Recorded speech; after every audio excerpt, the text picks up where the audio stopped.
दिखाओ सर, उठा के दिखाओ। हाँ जी, ये ईमेल के ज़रिए मुझे फॉर्मल इनविटेशन आया था ministry of youth affairs and sports government of India से।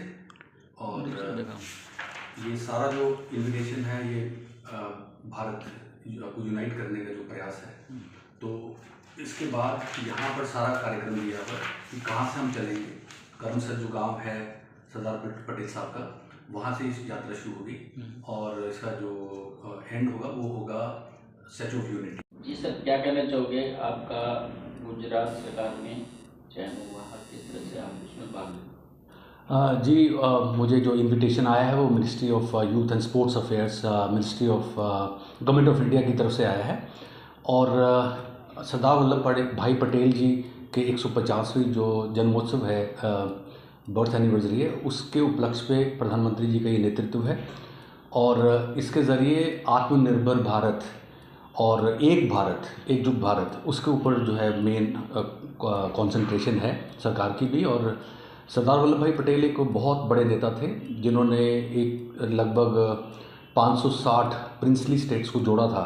तो इसलिए जो है इस मार्च का नाम जो रखा गया है, इस मार्च फॉर यूनिटी जो ये पद यात्रा है।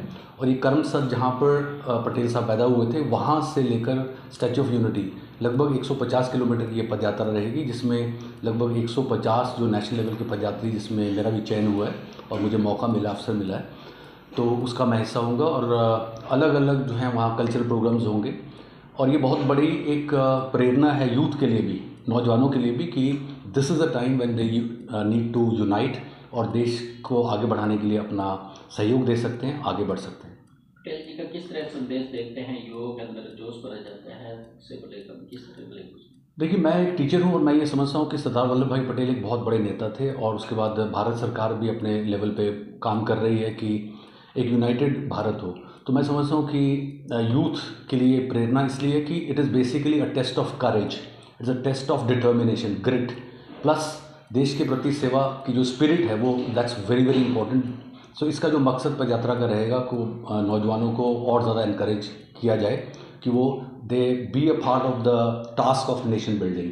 सो United India is strong India. सारे वर्ल्ड को हमने दिखाया है, कई सालों से दिखा रहे हैं कि इंडिया एक बहुत स्ट्रॉन्ग डाइवर्स कंट्री है और आगे बढ़ता रहेगा, क्योंकि हम लोग सब सहयोग अपना करेंगे, खासतौर पर युवा।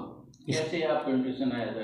कुछ आपने चयन किया होगा, कुछ भरा होगा? जी, इनफैक्ट मेरी डॉक्टर संजोली बैनर्जी, उन्होंने मुझे बताया था इसके बारे में। और उसके बाद हमने जो है अप्लाई किया था, उनको बताया था अपने बारे में। और उसके बाद government of India ministry of youth affairs की तरफ से हमें ये ईमेल आई। उसके बाद उनसे बातचीत हुई।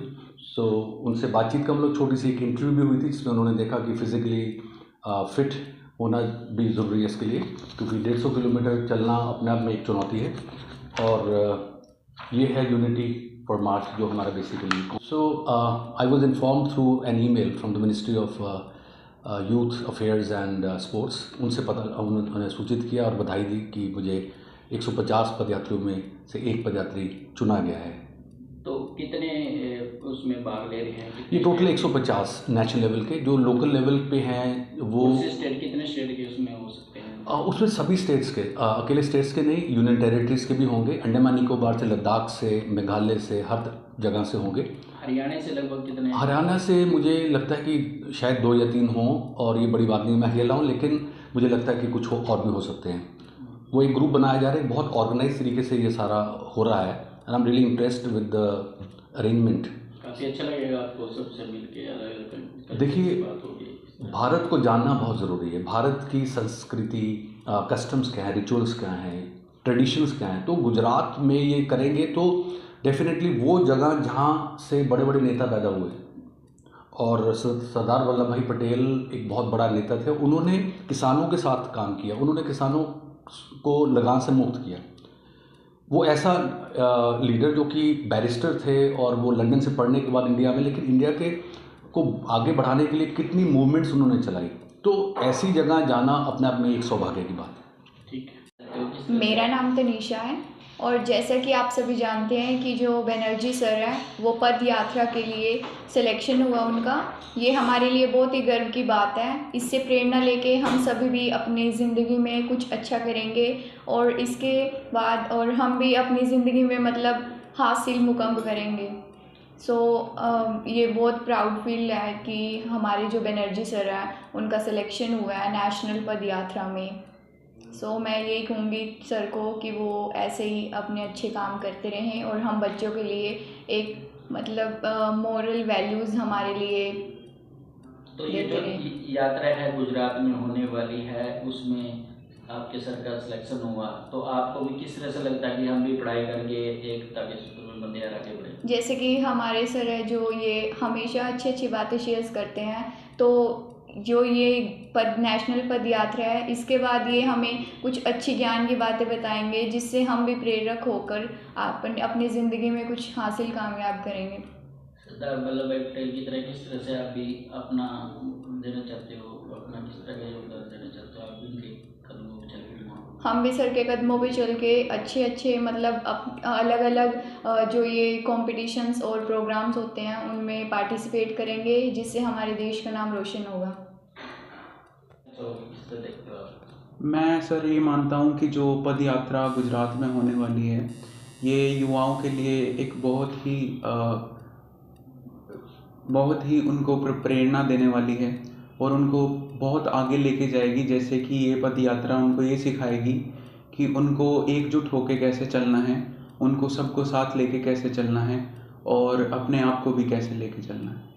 तो एकता के प्रतीक थे वल्लभ भाई पटेल, उस तरह के संदेश किस तरह से आप भी उनके कदमों पे चल के आगे बढ़ोगे? हम जैसे कि बहुत सारे हमारे देश में जैसे कि बातें हैं तो हम उनको सबको एक साथ लेके चल सकते हैं। जैसे कि वो कोई भी बात है तो सब युवा एक साथ होके कोई भी डिसीज़न ले सकते हैं, कोई भी उस पर अपना एक्शन ले सकते हैं और उसको हटा सकते हैं। तो मैं मानता हूँ कि एकता में ही सर बहुत कुछ है जो बदलाव ला सकती है।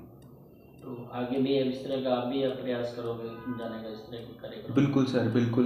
तो बनर्जी सर के पीछे से रहा अगले साल बिल्कुल हम अब बनर्जी सर ही हमारे लिए यूथ का काम कर रहे हैं सर, वो हमारे को प्रेरणा दे रहे हैं आगे बढ़ने की। क्या नाम आपका? गौरीश।